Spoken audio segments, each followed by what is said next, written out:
교회가 저희가 3년 반을 섬기던 교회가 여름이면 2달 문을 닫았습니다. 왜냐하면 다 휴가를 가기 때문에 교회에 남는 사람이 없어요. 그래서 7월, 8월 이렇게 2달은 제가 있던 교회만이 아니라 몇 교회들이 그렇게 교회 예배를 아예 드리지 않은 경우가 자주 있었습니다. 저희 나라도 그렇게 돼가는 느낌이 들어요. 휴가를 참 많이 가시고 그렇게 한 달, 2달의 휴가를 이제 얻을 수 있는 기회들이 온다면 아마 그렇게 되지 않을까라는 생각도 걱정도 됩니다.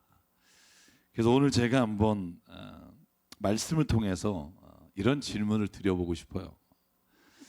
여러분은 종교인입니까? 아니면 그리스도인이십니까? 이게 뭔 말인지 잘 모르시겠다면 여러분 교회를 다니십니까? 아니면 예수 그리스도를 믿으십니까? 왜 이 질문을 드리는가 하면 이 두 가지는 너무나 큰 차이가 있고 때로는 반대 의미를 가지고 있기 때문입니다. 교회를 다닌다는 건 종교인으로 신앙생활을 한다는 것을 말하고요. 예수 그리스도를 믿는다는 건 그리스도인으로서 신앙생활을 한다는 말이에요. 종교인으로 신앙생활을 하는 것과 그리스도인으로 신앙생활을 한다는 게 무슨 차이가 있을까 하는 거예요. 이 차이를 모르면 저희는 교회는 다니고 우리가 그리스도인이라고 말하지만 사실은 전혀 그리스도와 상관없는 삶을 살아가게 되는 경우가 많다는 겁니다. 여러분 제가 이렇게 말로 계속 설명해 봤자 이해가 안 갈 거라고 생각하고 오늘 예수님 말씀을 좀 보자고요. 오늘 마태복음 23장은 여러분이 잘 아시는 것처럼 예수께서 율법학자와 바리새파들을 책망하시는 장면이에요. 율법학자들아, 바리새인들아, 위선자들아 이렇게 예수께서 책망하십니다. 왜 책망하실까 하는 거예요. 자, 여러분 예수님이 이 말씀을 통해서 그리스도인과 종교인이란 어떤 차이가 있는지를 명확하게 보여주십니다. 첫 번째 차이가 무엇이냐면 종교인과 그리스도인의 관심이 다르다는 거예요. 여러분 종교인으로서의 신앙생활을 하는 사람의 관심은 겉모습에 있어요. 겉사람에게 있어요. 그러나 그리스도인으로서 신앙생활을 하는 사람은 겉사람이 아니라 속사람에 관심이 있어요. 여러분 이게 너무나 신앙생활에 있어서 차이가 난다는 거예요. 여러분 23장에 예수께서 율법학자와 바리새인들을 위선자라고 부르십니다. 위선자. 여러분 사전을 찾아보면 위선자라가 무슨 뜻인지 아십니까? 이렇게 되어 있습니다. 겉으로만 착한 채 하는 사람이에요. 그러니까 여러분 착한 일은 해요. 교회는 나와요. 겉으로 보면 신앙생활 하는 것 같아요. 그런데 겉으로만 착한 채를 하는 게 위선자라면 겉으로는 예배에도 나오고 기도도 하고 드러나는 모습은 종교인 마치 신앙생활을 하는 것처럼 보이지만 그러나 그 안에는 진짜 선한 일을 하고자 하는 의지와 내가 정말 옳은 것을 위해 살아야 됐다고 하는 마음속의 변화가 없다는 거예요. 그리고는 겉으로 하는 것으로 충분하다고 여기는 거예요. 그러니까 예수님이 보시기에 율법학자와 바리새파 사람들은 신앙생활은 하고 있지만 초점이 누구에게 있냐면 사람이 나를 어떻게 볼까 하는 거예요. 여러분 25절에 뭐라고 되어 있습니까? 율법학자와 바리새파 사람들아 위선자들아 너에게 화가 있을 것이다. 왜냐하면 너희는 잔과 접시의 겉은 깨끗하지만 그 안은 탐욕과 방종으로 가득 채우기 때문이다. 여러분 사람의 겉모습은 깨끗해 보여요. 막 입은 옷은 정말 깔끔 자체예요. 제가 옷을 깔끔하게 잘 못 입어요. 그래서 많이 지적을 당합니다만 노력은 해요. 잘 안 돼요. 근데 정말 잘하시는 분이 있어요. 근데 여기서는 그 옷 내무실을 얘기하는 게 아니에요. 겉으로 다른 사람에게 보일 때 나는 마치 신앙이 있는 사람처럼 보여야 된다는 강박증이 있어요. 그런데 그 속 사람이 지금 탐욕으로, 교만으로, 미움으로, 시기로 다른 사람을 헐뜯는 마음으로 있는 것 자체를 괴로워하지 않는 거예요. 이게 종교인이에요. 다른 사람이 보기에 내가 신앙생활을 하는 사람, 내가 정말 예수님을 믿는 것처럼 보이는 게 목적이기 때문에 내 안에 누군가를 미워하는 마음이 왜 생길까? 내가 예수님을 믿는데 왜 내 안에 아직도 미움이 있지? 내 자신에 대해 내가 정말로 하나님 앞에 이 마음을 좀 바꿔달라고 토로하는 신앙이 아니라 다른 사람이 보는 것에 만족하는 사람이에요. 산 여러분, 겉사람은 때로는 세상의 기준으로 그렇게 잘나진 않았지만, 예수를 잘 믿어서 복받은 사람처럼 보이지 않지만 그 안에는 늘 사랑과 주님의 주시는 평강과 다른 사람을 위로하려는 마음과, 나는 비록 실패했지만 그럼에도 불구하고 성공한 누군가를 보면 진심으로 기뻐하는 그 마음이 속사람이 변한 사람을 예수님은, 성경은 그리스도인이라고 불러요. 산 여러분, 자기에게 이런 속사람의 변화가 없으니까 똑같이 봉사하고 나서 열받아요. 왜? 아니, 나만 더 일한 것 같으니까. 토요일날 교회 청소하러 오신 분들, 그죠? 7월 1일에 제가 늘 기도하는 게 있어요. 여기 7월 1일에 청소하러 오신 분들이 주님 열받지 않게 도와주십시오. 기껏 주님을 위해서 정말 열심으로 뭔가 헌신하고 나서 뭐야 이거, 나만 왜 나와가지고 이렇게 힘들지?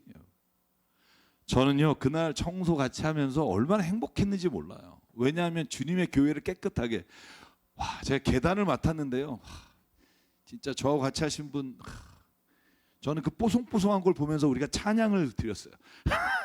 강대상을 청소하신 분, 우리의 마음이요, 사람이 보는 것에 있으면 어떤 일을 하고 나서 진짜 기쁨이 없어요. 근데 하나님이 보시는데 초점이 있으면, 우리가 그 일을 정말 충심으로 했다면 우리에게는 기쁨이 있어요. 여러분, 겉사람에게 치중한 사람은요, 오히려 신앙생활에 짜증이 더 많이 나요. 왜? 나는 안 그런데 보여야 하니까. 그래서 여러분, 미안하지만 교회 생활 열심히 하는 사람들이 분노가 많아요. 동의하시는 건가요? 왜냐하면 내 속사람이 기뻐하지 않는데 겉으로 하는 행위가 내가 여전히 다른 사람에게 잘 보이기 위해 매일 해야 되는 게 힘든 거예요. 더 큰 문제가 뭐냐면, 다른 사람의 눈을 의식하기 때문에 내 가족, 나와 함께 있는 자녀가 잘 돼야 돼요. 왜냐하면 내가 신앙생활 잘못했다는 말을 들으면 안 되니까.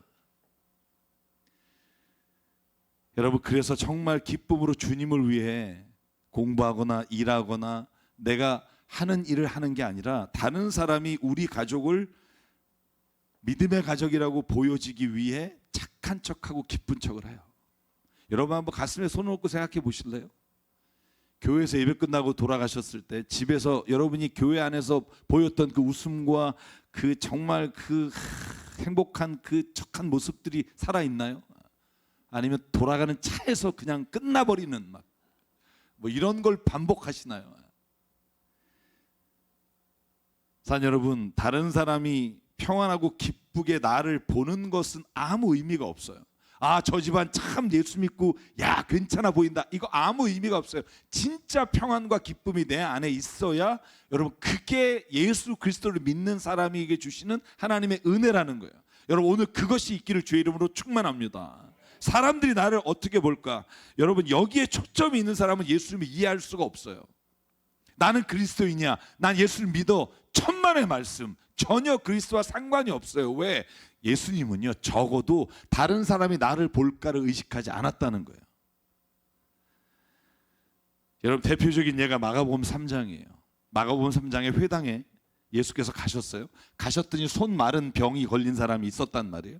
그래서 손 마른 병이 있는 사람이 있고 예수가 오시니까 사람들이요, 예수가 오늘 안식일인데 병을 고치면 고발해버리자, 율법을 지키지 않았다, 그래서 대기하고 있어요. 예수를 고발하려고. 어떻게 하나? 여러분, 그걸 아셨어요. 여러분, 2절에 이렇게 되어 있죠.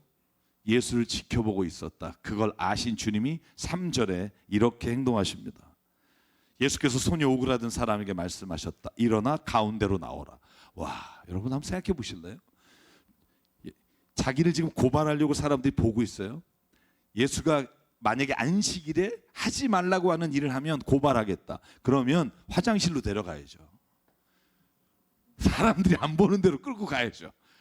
이 사람을 너무 고쳐주고 싶으면 잠깐만 따라오세요. 그래서 저쪽 가서 병을 고쳐야 되는데 예수님은요, 그 사람을 가운데에 세워놓은 거예요. 강대상 앞에.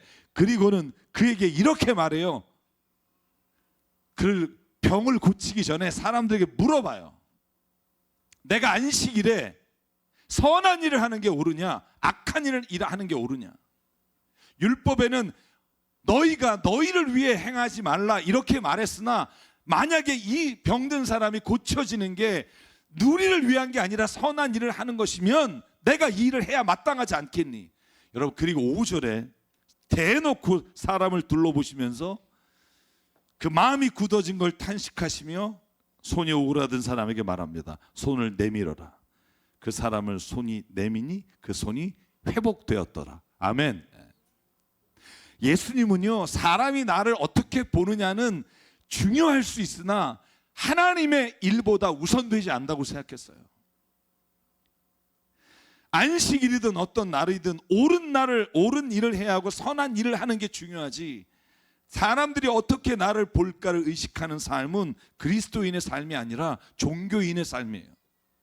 남에게 트집 안 잡히고, 목사의 가정인데, 장로 집인데, 권사 직분이 있는데, 우리 집이 이렇게 보이면 안 되겠지. 여러분, 그래서 제가 예전에 신방 갔을 때 너무 아팠던 이야기를 제가 오래전에 한 적이 있어요. 권사님 댁이에요. 가서 예배를 드리는데 자꾸 소리가 들려요. 와깍 소리가. 그래서 뭐죠? 그랬더니 아니라고. 목사님 아닙니다. 예배를 드리는데요, 어느 한 청년이요, 소리를 지르면서 뛰어 들어오는 거예요. 장애를 가진 자녀예요. 말씀하신 적이 없어요. 저는 제가 그 분의 이야기를 하는 게 아니에요. 그게 부끄럽게 여겨지는 거예요. 왜? 그때만 해도 10년이 지났기 때문에 사람들의 시선에 뭔가 죄를 졌으니까, 뭔가 예수 믿는데 왜 저런 일이 있지? 이런 말이 듣기 싫은 거예요. 쉬쉬하고 집에서 그냥 정말 방에 가둬놓고 키운 거예요. 그 이야기를 하면서 얼마나 울었는지 몰라요. 여러분, 종교인은요, 절대로 예수 그리스도의 마음을 이해할 수 없어요. 왜? 내가 어떻게 보이느냐가 더 중요하기 때문에, 하나님이 나를 보시느냐가 중요한 게 아니기 때문에, 보여지는 것이 마음이 아니라 겉사람이기 때문에, 종교인은요, 겉사람에 관심이 있지만 속사람을 마음 아파하지 않아요. 여러분, 그래서 사도 바울이 뭐라고 말해요? 내가 예수님을 믿을수록 그리스도인이 됐다면, 고린도서 4장 16절 같이 한번 읽을까요? 시작. 그러므로 우리는 낙심하지 않습니다. 우리의 겉사람은 낡아지나 우리의 속사람은 날마다 새로워집니다. 아멘. 밖으로 보여지는 건 중요하지 않아요. 내 안에 있는 영적인 기쁨과 감사가 있다면, 사람들이 나를 뭐라고 말한들 무슨 상관이 있냐 말이에요. 여러분, 만약에 여러분 삶에 누군가에게 말하기 부끄럽고 힘든 게 있어도요, 예수 안에서 그것이 여러분의 짐이 되지 않기를 주의 이름으로 축복합니다. 수고하고 무거운 짐진 자들아 다 내게로 오라. 내가 너희를 편히 쉬게 하리라. 어떻게 쉬게 하십니까? 종교인이 아니라 예수 그리스도를 따르는 사람이 되기를 원하신다는 거예요. 자, 여러분, 자녀들이 주변 사람들이 부러워하고 박수치는 학교에 들어가길 원하시겠죠. 자녀들이 하나님 보시기에 정말 참 쟤는 괜찮구나 이렇게 보이고 싶겠죠. 그러나 그것이요, 자녀들에게 무거운 짐이 된다면 여러분, 그거에 너무 신경 쓰지 마세요. 여러분의 자녀가 실수하면 어때요? 어쩔 수 없잖아요. 제가 여쭤볼게요. 여러분 실수 한 번도 안 하고 사셨나요? 이 표정은 뭐예요? 여러분 한 번도 뒤집지 않았나요? 한 번도 하나님을 거역한 적이 없나요?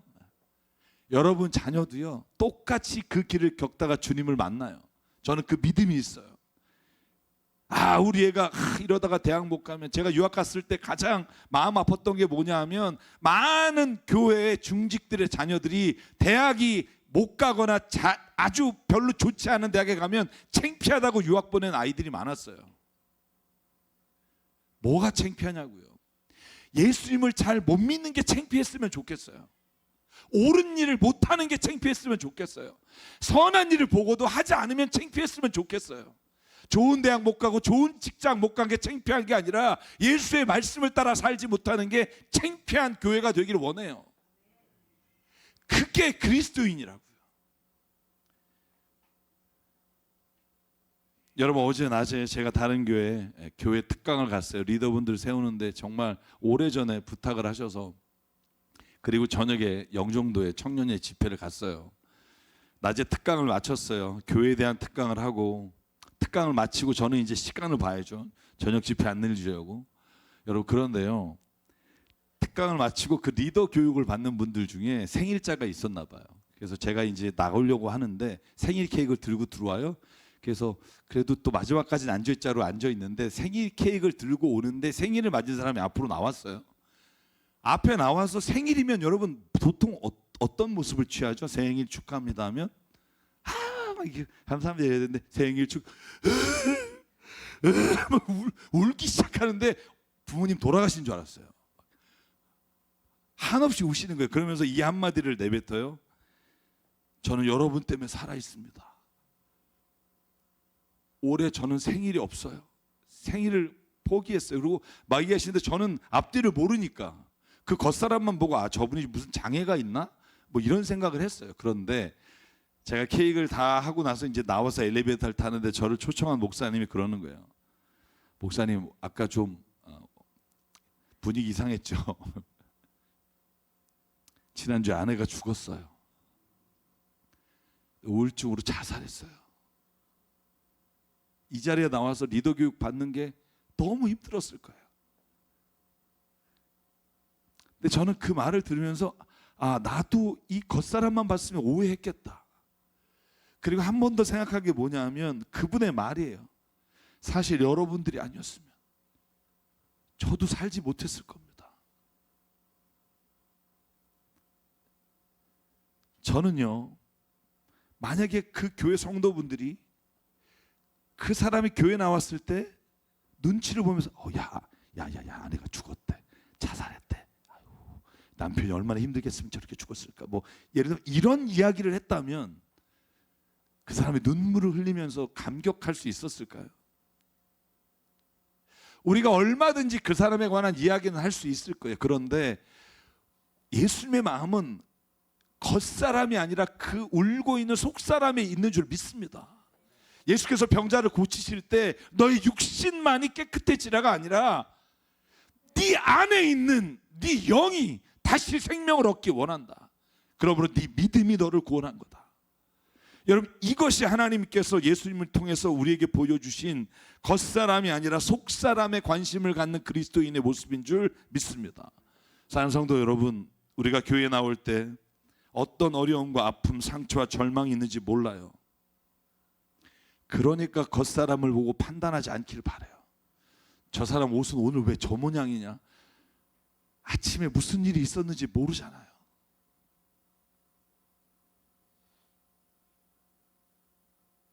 그래서 예수님이 늘 말하는 거예요. 겉사람에 관심을 갖는 게 아니라 속사람이 변해야 된다. 여러분, 그리스도인은 교양 있는 사람이 아니에요. 저는 교양 있는 사람 진짜 많이 알아요. 교양 있는 사람 10몇 년 가르쳐도 봤어요. 교양 있는 사람이랑 있으면 너무 좋아요. 왜? 우아해요. 우아해요.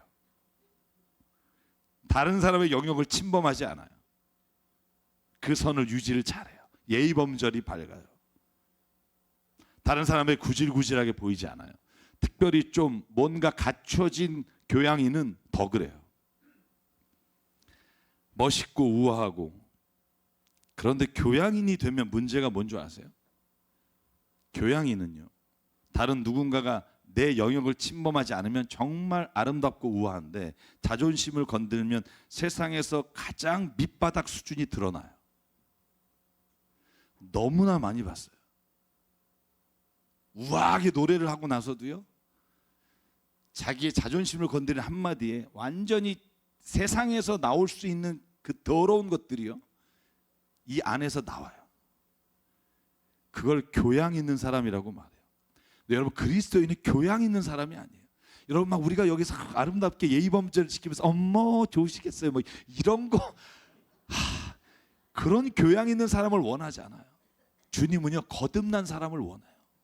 다시 태어나는 사람. 내가 예전에 살던 삶이 더 확장돼서 더 넓어지는 사람이 아니라 완전히 내 삶의 속사람의 주인이 바뀌는 사람. 제가 여러분 그 기억나시나요? 거듭난다는 게 뭘까요? 십자가에 죽었다는 게 뭘까요? 이제는 내가 사는 게 아니라 그리스도가 내 안에서 산다는 말이 뭘까요? 여러분, 그 말을 우리 이렇게 착각해요. 하나님, 내가 더 사랑하게 해주세요. 내 마음이 넓어져서 저런 인간까지 포용하게 해주세요.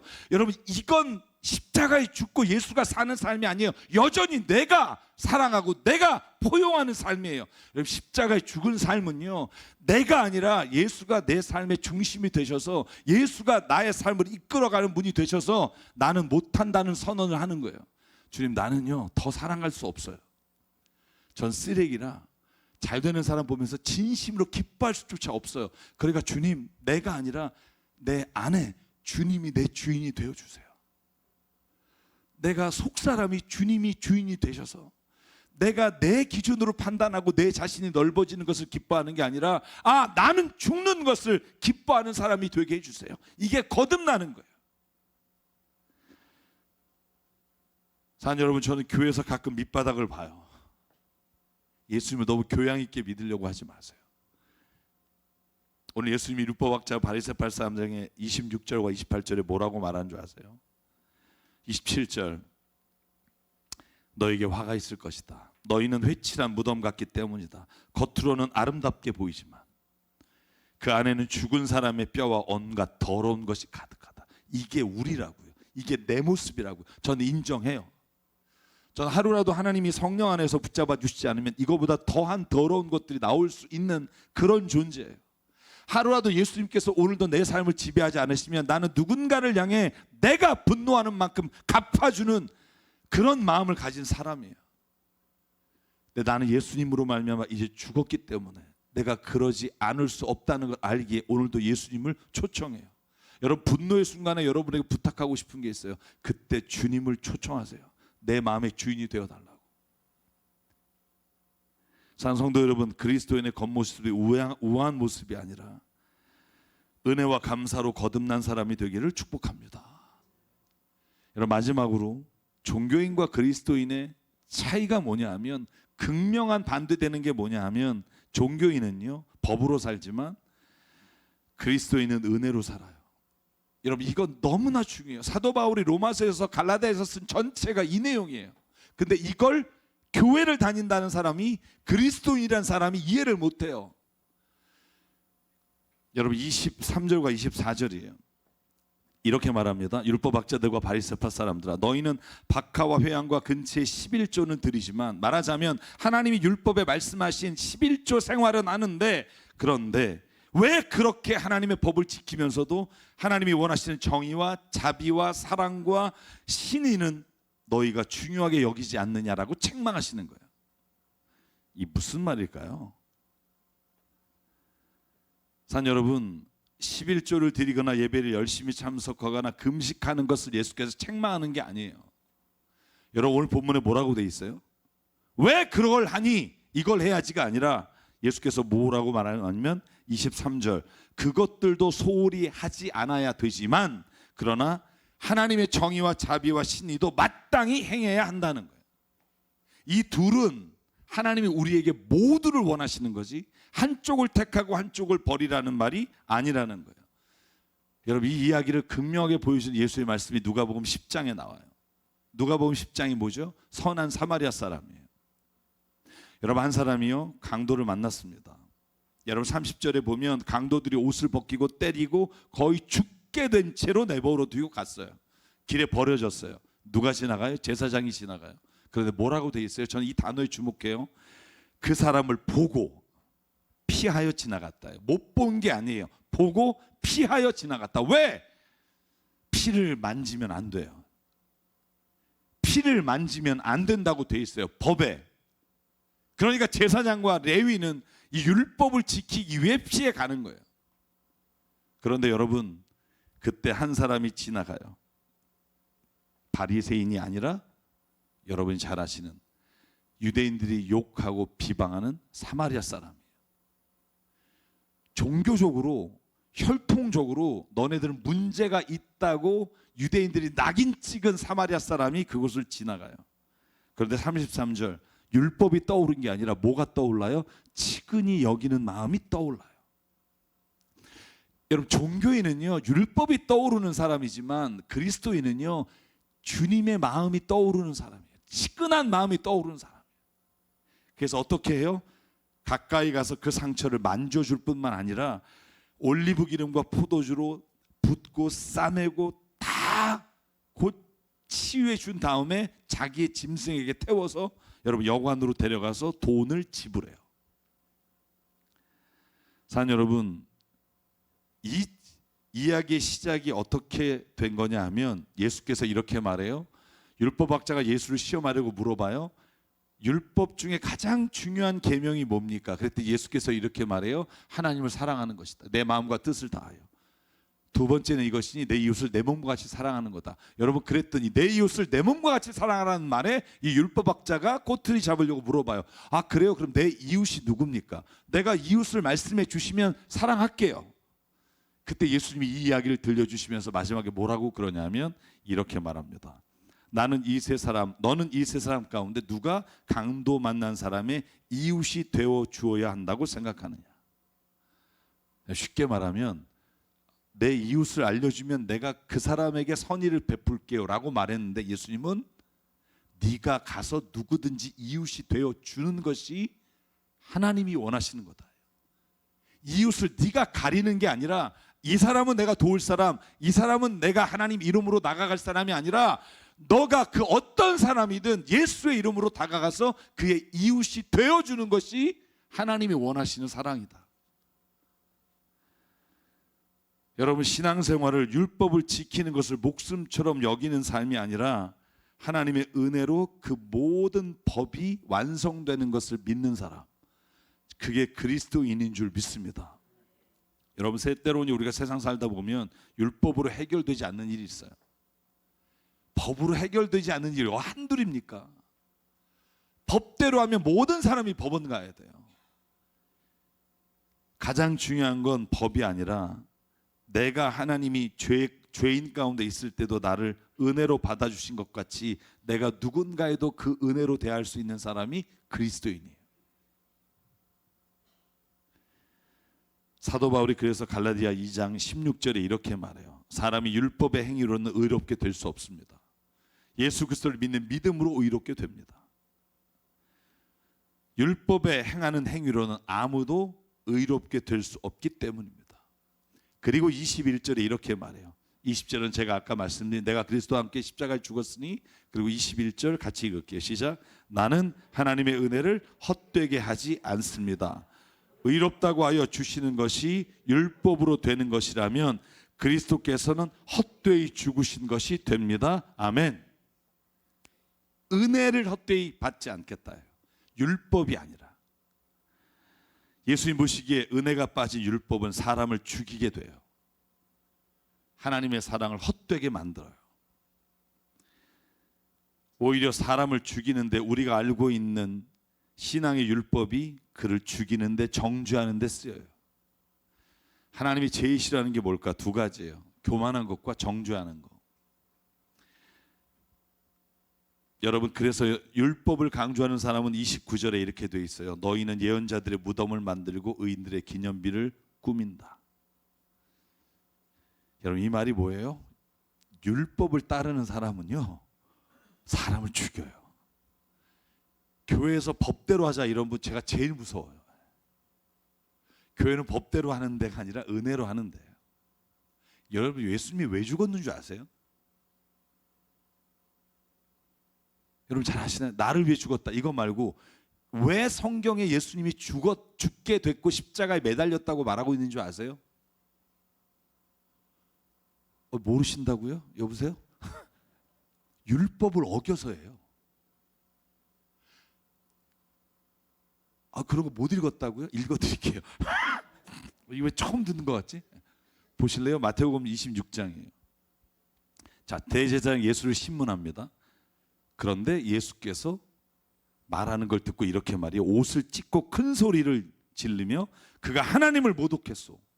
이제 우리가 더 이상 이 증인이 무슨 필요가 있소. 보시오, 여러분은 방금 하나님을 모독하는 말을 들었소.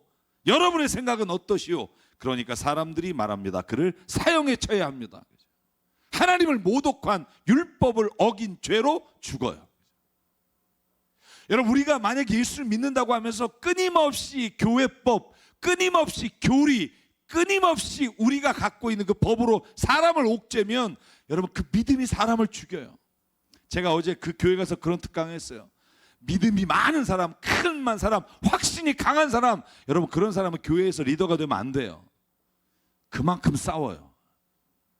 사랑이 있는 사람이 리더가 돼야 돼요. 그래야 그곳에는 은혜가 있어요.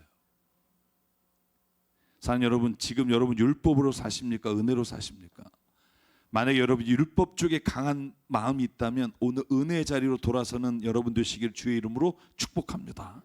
여러분은 죄로 말미암아 죽을 수밖에 없었음에도 은혜로 구원받았는데 왜 여러분은 자꾸 다른 사람에게 법의 잣대를 갖다 대느냐고요. 교회는 율법이 부족해서 법대로 살지 않아서 세상으로부터 비난받는 게 아니에요. 주의를 열심히 안 지키고 11조를 안 하고 성수하지 않아서 세상 사람들이 비난하는 게 아니에요. 여러분, 세상 사람들이 비난하는 이유는 은혜로 사람들을 만나고 사랑으로 대하지 않았기 때문이에요. 사랑하는 성도 여러분, 예수님이 가장 비난받은 것 중에 하나가 세리와 창녀들의 친구가 된 거예요. 여러분, 마태복음 2장을 보면 이렇게 되어 있습니다. 예수께서 세리와 죄인들과 함께 식사를 해요. 그랬더니 바리새파 사람과 율법학자들, 오늘 마태복음 23장에 예수께서 책망하는 사람들이 뭐라고 말하냐 하면, 야, 저 사람은 세리와 죄인들과 어울려 음식을 먹는다예요. 여러분, 예수님은요, 사람들의 평판이 아니라 하나님의 뜻이 더 중요했고, 사람들의 시선이 아니라 하나님의 시선이 훨씬 더 중요했어요. 요한복음 8장 10절, 가늠하다 현장에서 잡힌 여인을 돌로 쳐 죽이려고 할 때 예수께서 이렇게 말해요. 너를 정죄한 사람이 한 사람이라도 남아있느냐. 너도 가서, 나는 너를 정죄하지 않는다, 가서 다시는 죄를 짓지 마라. 여러분, 그리스도인은요, 누군가가 잘못한 길을 걸어갈 때 그걸 손가락질하며 정죄하는 게 아니라 그 사람이 다시 죄의 자리에 갇지 않도록 돕는 사람을 그리스도인이라 불러요. 마지막으로 말씀을 정리합니다. 그렇다면 율법이 은혜로 바뀌고 겉사람을 바라보던 눈이 속사람으로 바뀌게 되는 가장 중요한 방법이 뭘까요? 사랑이에요. 사랑. 사랑이 들어오면, 예수의 그 사랑이 내 안에 오면 율법을 따르던 삶이 이제 은혜로 바뀌고요, 겉사람을 보던 눈이 속사람을 바라보게 돼요. 고린도서 13장 7절이에요. 같이 읽게, 시작. 사랑은 모든 것을 덮어주며 모든 것을 믿으며 모든 것을 바라며 모든 것을 견딥니다. 골로새 3장 14절 마지막 읽고 마칠게요. 이 모든 것 위에 사랑을 더하십시오. 사랑은 완전하게 묶는 띠입니다. 아멘. 여러분, 오늘 저와 여러분이요, 그리스도인이 되는 길을 걸어가기를 바랍니다. 종교인으로 살아가는 그 빡빡하고 힘든 길이 아니라 내 안에 예수께서 오늘 살아서 그리스도인의 삶의 충만함으로 채워주실 줄 믿습니다. 그러면 세상 사람들이요, 교회를 다시 기쁨으로 보게 되는 날이 오지 않을까, 제 꿈입니다. 그 일을 일어나기를 간절히 소망합니다. 우리 함께 찬양할게요. 찬양의 가사가 이렇습니다. 세상 모두 사랑이 없어서 냉랭함을 아느냐, 곳곳마다 사랑이 없어 탄식 소리뿐이다. 악을 선하게 만들고 모든 소망을 이루는 사랑을 얻기 위해 저들을 오래 참았다. 오늘 여러분, 저와 여러분이요, 이 사랑이 오늘 우리의 딱딱한 마음을 녹여지게 만들기 원하고요, 우리 막혔던 눈이 예수의 눈으로 보여지길 간절히 원하면서 우리 찬양 함께 부르겠습니다. 세상 모두 사랑 없어 냉랭함을 아느냐,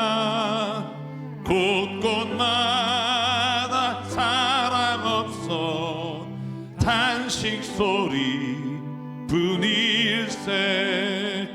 악을 선케 만들고 모든 소망 이루는 사랑 얻기 위하여 저들 오래 참았네. 사랑 없는 까닭에, 사랑 없는 까닭에, 사랑 얻기 위하여 저들 오래 참았네. 곳곳마다 번미나는 사랑 없는 연고요. 측은하게 손을 펴고 사랑받기 원하네. 어떤 이는 고통과 근심 걱정 많으니 사랑 없는 까닭에 저들 실망하도다. 사랑 없는 까닭에, 사랑 없는 까닭에, 사랑 없는 까닭에 저들 실망하도다. 어떤 사람 우상 앞에 복을 빌고 있으며, 어떤 사람 자연 앞에 사랑 요구하도다. 먼저 믿는 사람들 예수 사랑 가지고 나타내지 않으면 저들 실망하겠네. 예수 사랑 가지고, 예수 사랑 가지고 나타내지 않으면 저들 실망하게. 우리 4절 같이 일어나서 부를게요. 기갈 중에 있는 영혼, 아멘, 사랑받기 원하며 아이들도 소리질러 사랑받기 원하네. 저들 소리 들을 때 가서 도와주시라. 만민 중에 나가서 예수 사랑 전하세. 예수 사랑 전하세. 예수 사랑 전하세. 만민 중에 나가서 예수 사랑 전하세. 우리 시간 함께 기도하겠습니다. 하나님, 내가 다른 사람을 볼 때 종교적인 기준으로 내가 보지 않게 하시고 주님의 마음으로 보기를 원합니다. 하나님, 내가 정말 누군가를 사랑할 때 율법을 가지고 그들을 보게 하지 않게 하시고 은혜로 보게 하여 주시옵소서. 오늘 내 안에 그러지 못한 모습, 마음으로는 더럽고 추한 생각을 하면서도 겉으로 그리스도인인 척 살아갔던 우리의 모습을 주 앞에 고백하기를 원합니다. 오늘 주님 앞에 사랑하며 살기를 결단하며 이 시간 함께 기도하겠습니다. 상관의 하나님 감사합니다. 오늘도 주님이 우리 가운데 아버지 정말 하나님 이 사랑을 부어주시고 아버지 정말 우리가 판단하며 생각하며 정죄하는 삶이 아니라 아버지 정말로 용납하며 사랑하며 껴안아주며 아버지의 마음으로 바라보는 은혜가 있기를 도와주시옵소서. 아버지 정말 우리 안에 눈을 열어주시고 우리 안에 하나님의 마음을 주시고 우리 안에 성령님의 인도하심을 주셔서 아버지 이제는 내가 사는 게 아니라 내 안에 예수께서 나를 통해 살고 계시고 아버지 바라보게 도와주시옵소서. 아버지 하나님 오늘도 우리 안에 심령으로 하나님 함께 예수의 은혜가 오늘도 우리 안에 우리를 변화시키며 우리를 새롭게 하며 하나님의 능력이 임하는 자리가 되게 아버지여 붙잡아 주시옵소서. 변화시켜 주시옵소서. 속사람을 만져 주시옵소서. 속사람을 만져 주시옵소서. 온전히 주님의 은혜 안에 거하며 주님의 말씀 안에 거하며 아버지의 은혜가 충만케 하여 주시옵소서. 예수 그리스도 이름으로 간절히